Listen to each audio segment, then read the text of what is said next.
We need $200. $200? Okay, I can do it.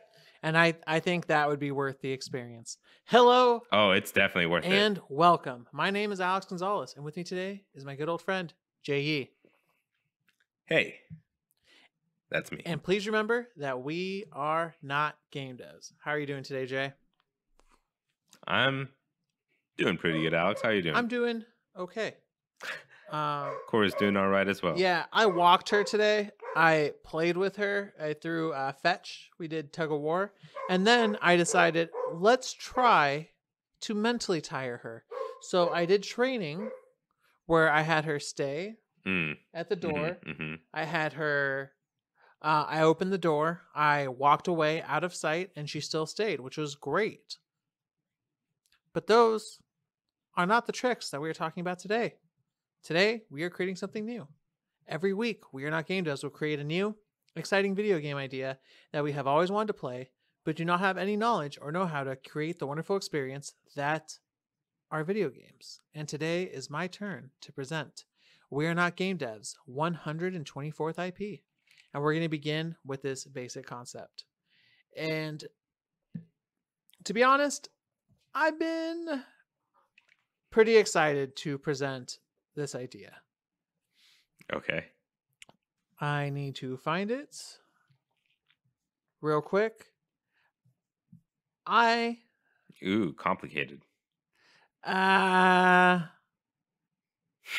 So this is what I want. I want this to be a game where there's a shared world and you're going to be able to play as a villain or a hero. And what I want there to be different tasks you can do. And you can start off as just like a no-name person with powers, and then you maybe do like some deviant things or do some normal hero stuff where you save somebody like while crossing the street or help someone with cats, and then it scales up from there. Where you can be someone's sidekick, then be a hero and have squads and whatnot. And I want the missions to scale up that way. I want this to exist in another world where there's side quests that you can add up to the main quest, where with a villain, you would be able to work on, for instance, when finishing these quests, getting closer to unlocking a hero's weakness.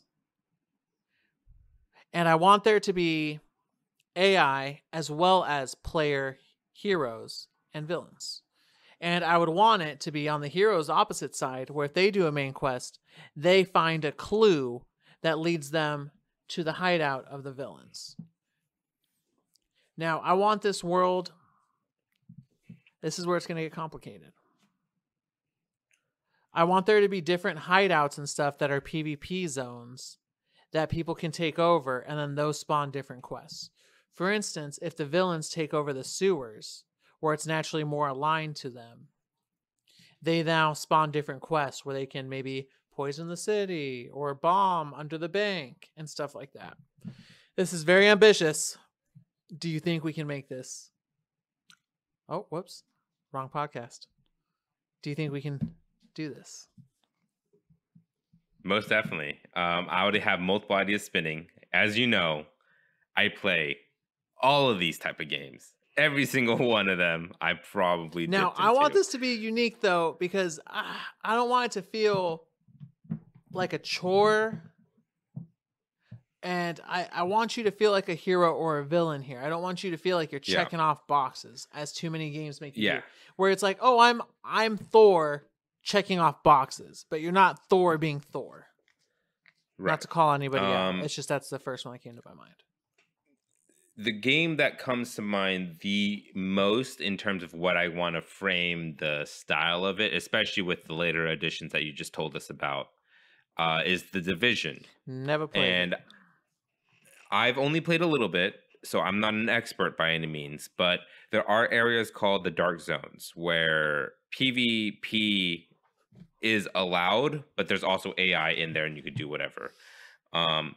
What I kind of want in terms of that is, and also I like your idea of where there's these major headquarters all around. So it's not going to be like the Division, but it's going to be we're going to take some elements from it. Where it's also a live action thing that's happening where on the map there's going to be all these places and depending on the map of the day or whatever, how we're ever going to do that, these areas have these conquerable control zones, kind of like in Call of Duty or Destiny PvP, where there's zones that you could capture for points and whatnot, right? But you have to like take over these places, and this is all happening real time. So if there's more heroes logged in that day, if heroes are gonna have more. If there's more villains, villains are gonna have more. Where it'll unlock, like you said, different quests depending on who owns these core places. But there are gonna be like public live events, right? That the whole world can participate in, or they could do their own stuff somewhere else, right? And these public live events are pretty much just major quest lines where the heroes are trying to take over another villain HQ while the villains are trying to defend against, like, because this HQ is taken over, it's trying to defend against that HQ's attacks and maybe try to take it back over. And these are live events that are happening all the time, 24/7. So like throughout a day, the most valuable HQ in the center of the map will probably be taken over like at least 5, 6 times. You know what I mean? Where it's like it's constantly changing hands depending on the quests that Yeah, these are like public live quests next to side and quests, next to active on quests and top of story that, quests and these whatnot. live events will feature heroes from the story fighting it out, and depending on what phase it's in, like who's taking it over, it will have a different portrayal of what's happening in the story. For instance, if the villains are winning, the villain is gaining the upper hand as you're looking into it. Right. And we'll have like AI controlled like main hero protagonists that have like specific powers that are flying around the map independently of themselves. And so obviously this is also going to have servers where characters would have to join or players would have to join certain servers where this thing is happening. But that's not that hard because I mean that's what every MMO does really. I Uh want it. I also like So sorry, go I for it. want it to have a certain feel to it. I don't. I don't want it to look like American Heroes, but I also don't want it to look like anime style in particular. I think we could get away with a unique style, but I'm not sure how to portray it because this looks like it's going to be in a 3D environment. So we need to have a 3D art style. Right. I mean, what how about this is the closest way I could describe You it, but know, what if we go no, go for it, and then I'll go after it. oh, I was gonna say, what if we go for like a cell shaded like game, kind of like Borderlands, but more so in the lines of Legend of Zelda Wind Waker? I was thinking, okay, we're not on this. I was gonna go with like cyber ninja futuristic style, like heroes, but Oh, like Warzone sort esque. of. But imagine the heroes looking like Batman Beyond, so it's not too far. It's not a huge jump. What if we just have it look like kind of like Batman Beyond, where everyone's kind of like these shadowy figures, or maybe like light like figures, but they're just like long basic colors where it's like black, white, red, and like very like no like shading whatsoever. You know what I mean? Yeah, It's just like very I'm down with that, and then maybe we'll do it in a noir style where there's still like you'll still find like cyborgs in it. You'll still find people with natural powers. I'm cool with it. I'm down with this. Still people with suits. yeah. What do you like of the idea? I kind of want to talk about character creation a little bit. I do kind of want there to be a pretty in-depth character creation, not like Fallout Skyrim esque, but kind of like more like Sims, where we give you a lot of different options. So your character will look very different from each other. And then also take in terms of your powers that you get, because everyone's going to have a superpower, I'm assuming, in this game. you could like pick a major and a minor, right? Like major in lightning and a minor in earth. You know what I mean? And then you could like build up those trees. Bless you. So we'll both have major and minor trees, and then those can combine in interesting ways. And those powers will also have different passive effects where maybe there will be two trees that way. Um, and maybe one fusion tree if you want to walk it down, because you could scale maybe lightning and earth powers and make it so you don't want to use them together. Maybe you always want to use them separately but max them out that way, whereas maybe other times, like toxicalt, like maybe being a poison mancer and using wind powers, you would want to combine them. uh Yeah. I'm down with all that. I would want it to be, like you said, powers that can be combined differently. And we can also select ranges where you can have medium range, close range, long range, something in between. And then that way the Yeah. powers would also mix with your fighting style, whether that be gadgets, items. Now,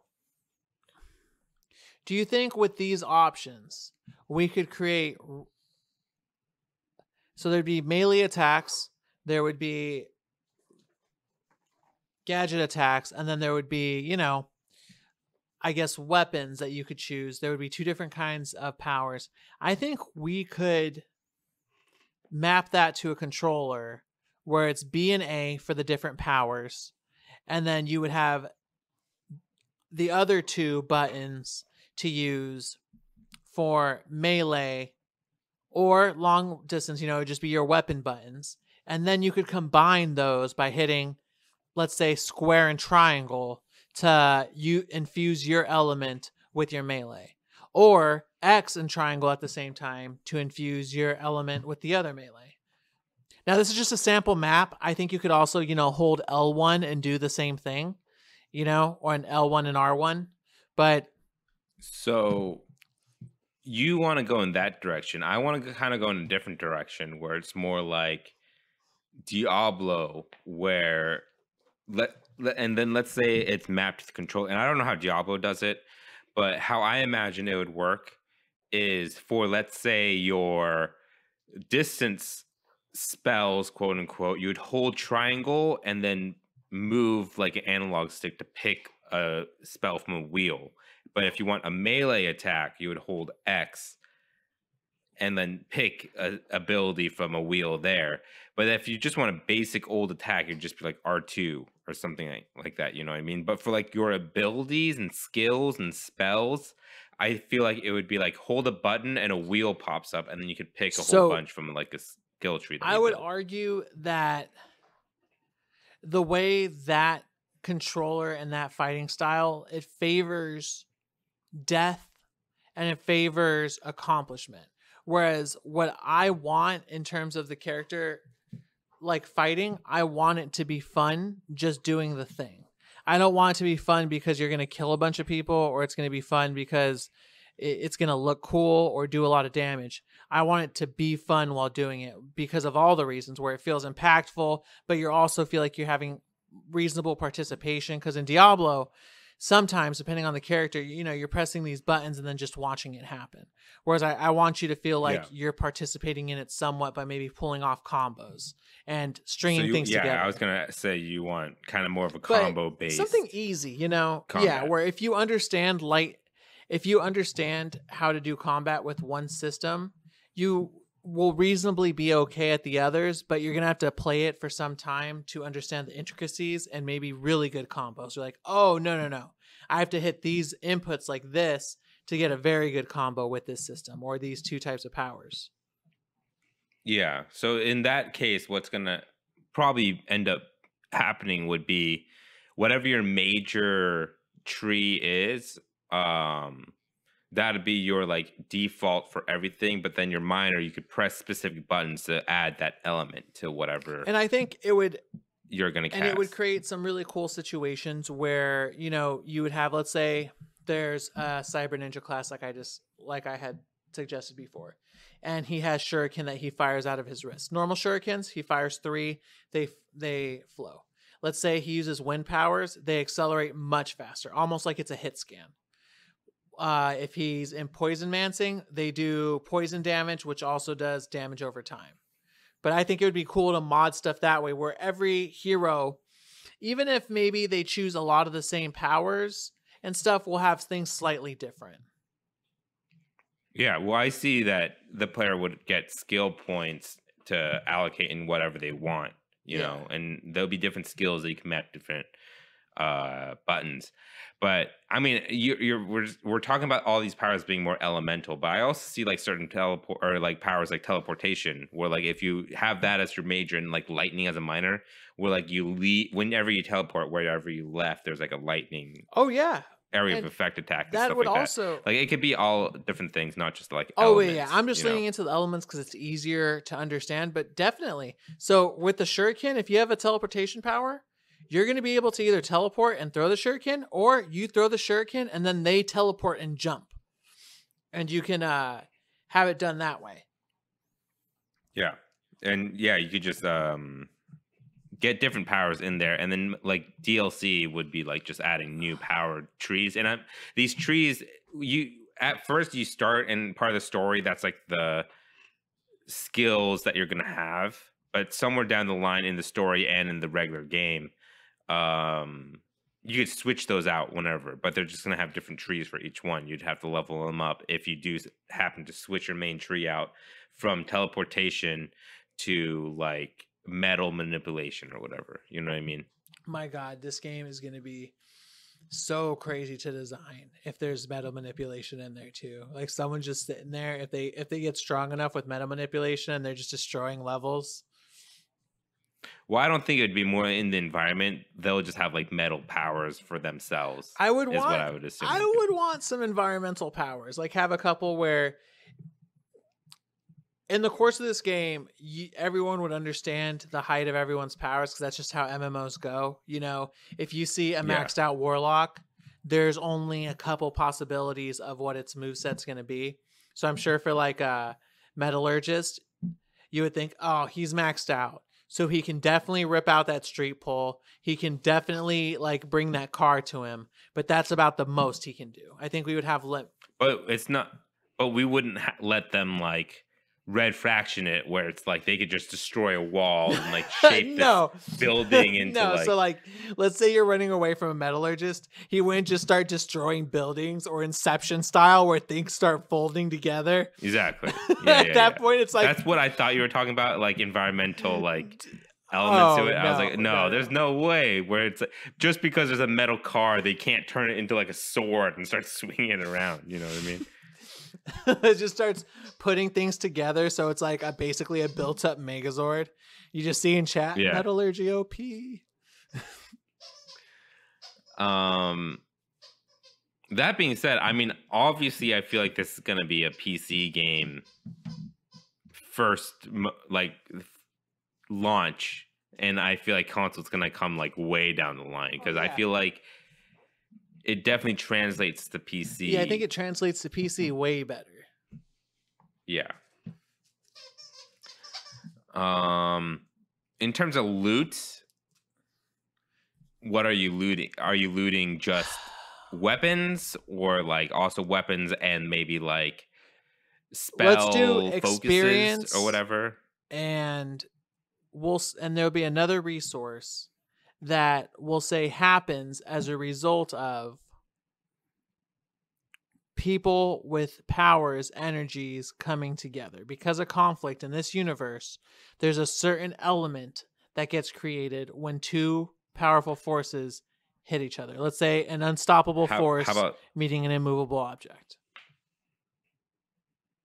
Something like that. You know what I'm talking about? So no. Let's say every time two power users get together and fight, the results of their battle and the energy they put forth doesn't just disappear. It remains in the environment, and you can collect that and use that to power up your abilities, which is basically like quest and experience. So it's just like a currency that you're talking about? I'm thinking so, yeah. just something a little bit more unique. I just Okay. talked about it a lot Um, to get there. what I think you should be collecting in terms of why you're playing the game is the first thing is that you're leveling up these trees, and you're leveling up either your main tree, your lesser tree, or minor tree, I should Oh, say, and then also just one tree if you just want to focus on one kind of power. What I also think is maybe when you're creating your initial character, and you could change this at any time, um, how about you have the game allows you to choose like a spell focus, and that's your quote unquote weapon, and that also has its own tree.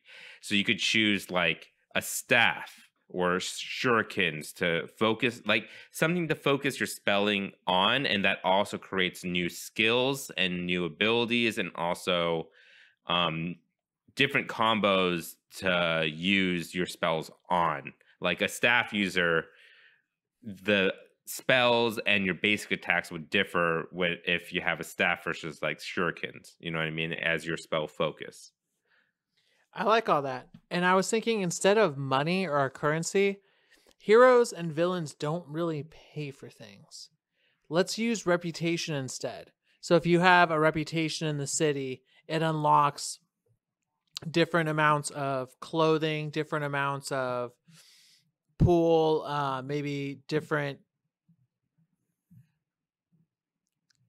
unique reputation bonuses on top of that, so that when you're doing quests in an area, you are collecting currency per se, but that currency is just reputation that unlocks things for you at that base level. Well, also that energy thing you're Yeah, talking that about, would be for because powers and I say stuff. currency, but I mean currency in terms of what you use to spend Yeah. money on, or not money, but spend on things in the game. And both of those things are kind of inherent where you're going to collect them automatically while there. So you're not going to have to go out of your way. It's not going to be a collectathon or anything like that. Yeah. So we have art design. We have what you're going to be doing while playing. Does this game have it doesn't seem like this game has an end. Maybe a final mission, so to say.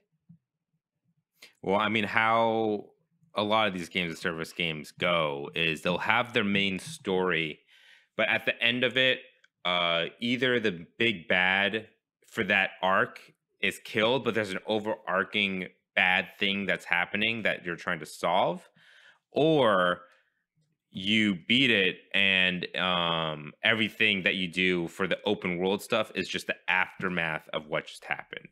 Like if there was a big war, and you beat the war's over, but there's still like small troops around the area creating havoc, just because they are in this foreign land trying to take over or whatever, you know what I Yeah. mean? So like it's either you deal with the aftermath of the entire main story action, or the main story just never has a definite ending. It's just this one little arc in this overarching story ended for that story, and then DLCs and season passes and stuff will add more to the story later on. Okay. All right. I like it. So we'll do it. Well, which one do you want to do? I want to do it that way where there's a main mission, then you can kind of do afterwards, like there'll be post, and I think you can also instance players. So depending on how far players have gone through the main mission, you can kind of do it that way. And if you're joining someone who's instanced before you and you guys are in a group, you can go back and help them. Almost, Right. yeah, I think that would be the most fair. Yeah, but like what I mean is, do you want this game to be like, and I know this is getting really in the weeds, but like in Destiny, where you beat a boss, but just because you beat that boss, what ends up happening is because you beat him in the lore, there's like a shift in power or whatever, and then this other group suddenly comes to attack, right? And that's the next arc in the next season. Or is it going to be like Avengers, where you killed the big bad, but he was being manipulated by this other side character who's still alive, and they're still pulling all the strings for the next arc. You know what I mean? Like an ongoing story versus a story that's like in bits and pieces. I think it's going to be both though, because it's going to be an ongoing story that you're going to get in bits and pieces where we're going to drop major patches that change the landscape of things or, Yeah. DLC, but you're also going to get little bits here and there that advance your own story. Uh, Should we have live action story changes depending on if heroes versus villains are doing better? Like, we'll steer the story more in the villain's favor versus more in the hero's favor live based on who's playing as the other character more? I think so, and we can even have them log in and have them catch up where maybe a quest will pop up, especially if, like, let's say villains won everything, like every single event, so the city's just launched into a darkness, like Yeah. almost what an alternate timeline would be. We would just have the player catch up through that. Yeah. We didn't talk about that part that much actually, now that I think about it, is the early game in this when you're choosing your side. How would that work in terms of, let's say you decide to be a villain and then in the end game you're like, "Oh, I don't want to play a villain anymore." Do you have to start a new character and then start the story over and choose the hero side all over, or is there like a path as a villain to get into the hero side? Let's make it. I hadn't thought about this. We're going to have critical moments where you meet up with a villain or you meet up with a hero and they're a little gray. And at those critical moments, depending on the decisions you make, you can start heading over to the other side. And then I guess there would be like a quest line that you would have to do, and it's a repeatable quest line. Maybe I don't know about that, because then like It would take a while though. This isn't going to be something that's willy-nilly and you're going to be able to do it at the drop of the hat. It's going to be something offered maybe every 5 or so levels where you're able to start the quest and it takes a while yeah. and then you get it done. But it's difficult and it sets you back. I don't think this is going to be something where you're going to want to be motivated to switch sides all the time. Okay, you say that, but hear me out. I kind of do want it where in the story moment there is a point of no return moment where it's like, I want you to be able to switch sides up until this point of no return moment where it's like you have to choose here or here in the story. And once you choose that, your character is locked to that side, hero versus villain.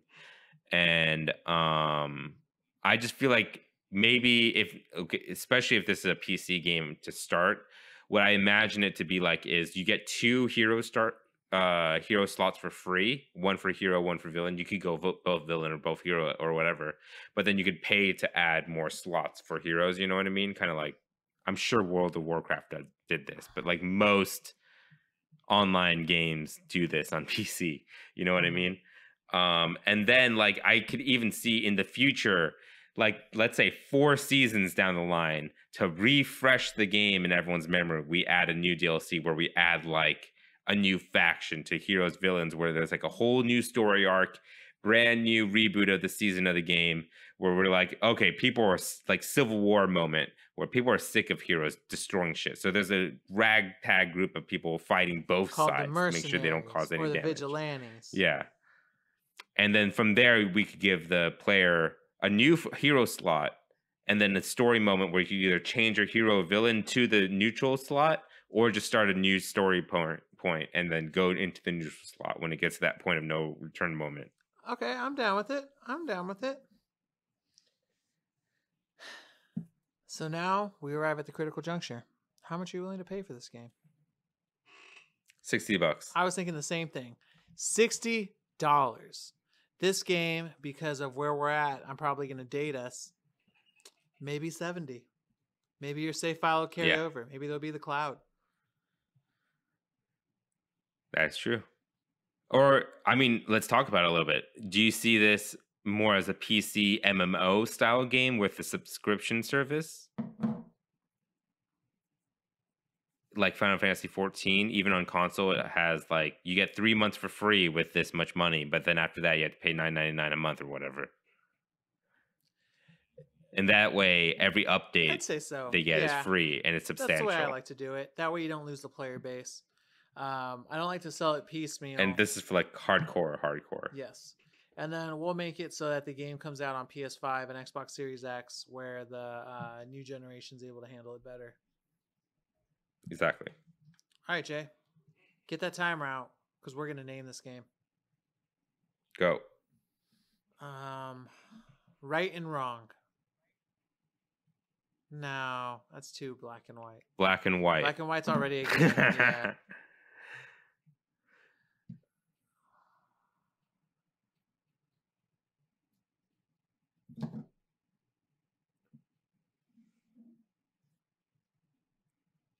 Light and shadow. Still doesn't have that pop you want to it.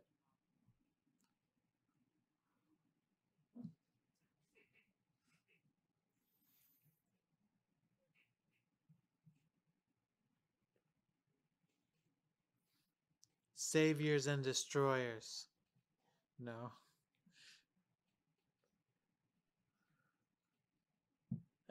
Let's go light and shadow. I don't think we're going to get anything much better than that. Well, I was going to go into a direction where it's like, this is a bad example, but maybe it'll get your head going. Like, control the city, or like ground war, or like, you know what I mean? Like, because the game essentially is about taking over the city for your side. It almost makes you want to do something like Our City.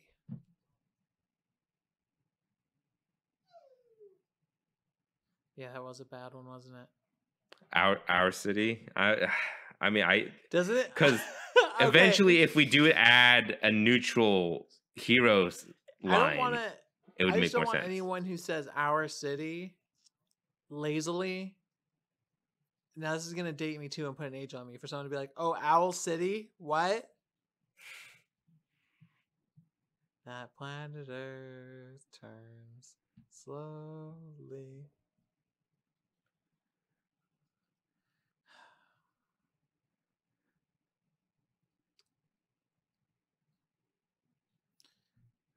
Make it really gritty. Who saves who?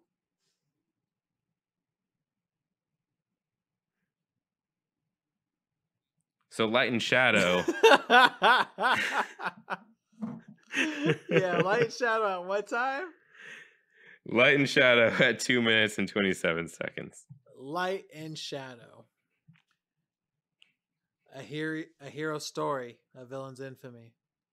Play as either a hero or a villain in the city, doing quests, missions to level up your reputation, get stronger with your powers, and one day go from a simple worker to a sidekick to a hero, or to the greatest villain the city's ever known in Light and Shadow. All right. Now that we have a complete game, what game studio would you assign to be able to make Light and Shadow the best? The first people that come to mind, and they don't do these kind of games anymore, but Insomniac games. Yep, that'd be great. I feel like, they could do multiple hero like stuff happen, like in terms of powers and stuff, like, and then also do like a cool combination of everything. Yeah, I think they would do pretty well. I'm gonna go ahead and shoot off the hip with Riot Games. They got a bunch of heroes and stuff and lore already in there. They could come up with a bunch more heroes and come up with an MMO style game. I also say BioWare. They already had their shot with Anthem. Did not go very well. But let's give them another shot and have them do another one. All right. And as for me, let's do Blizzard.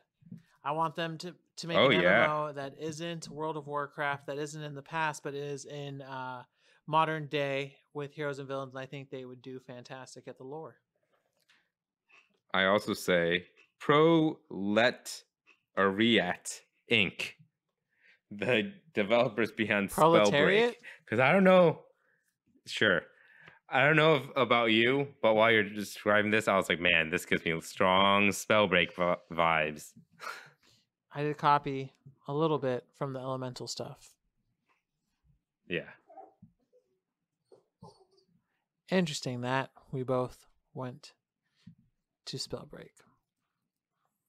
And with that, our 124th IP has gone gold. We hope you look forward to this experience that will probably never release. You can write to @poundgames@gmail.com if you have anything to patch into the game we create today. Also, give us feedback. We're still learning how to make the show better, and your feedback really helps. We have a Patreon. If you'd like to back our ideas, please head over to patreon.com/wearenotgamedevs. Patrons receive episodes 2 days early and an extra podcast at the beginning, which you caught the tail end of our conversation at the beginning of this episode. That's patreon.com/wearenotgamedevs. There's some gems in there, guys. I promise you. If you liked our show, why not subscribe and give us all the stars on Apple Podcasts, Google Play Store, Spotify, YouTube, and more. And if they ask for a review, instead of reviewing our show, become your inner game critic and review Light and Shadow, the video game we just created. Thank you for joining us today. We'll be back next Friday with another new IP. Again, my name is Alex Gonzalez. And I'm Jay. Thank you, and please remember that we are not game devs. So I feel you used to do this a lot, and you haven't done it in a long time. But Alex, I would love to play this game, and I do think that it would be a lot of fun.